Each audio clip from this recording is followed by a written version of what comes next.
कणा झटकन उडून गेला आणि धो धो धो धो जोरात पाऊस चालू झाला.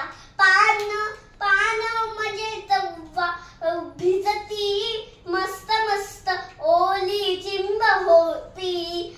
इतकी ओली चिंब त्यांच्यावर छोट्या छोट्या पिटुकल्या कळ्या फुलती. त्याही डोलत डोलत डोलत पावसाचा आनंद घेतात.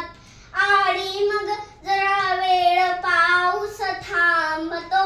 मग डायरेक्ट धो धो धो धो धो धो पडतो. ती फुलं फुलतात. मग तो थांबतो. मग ऊन येतं.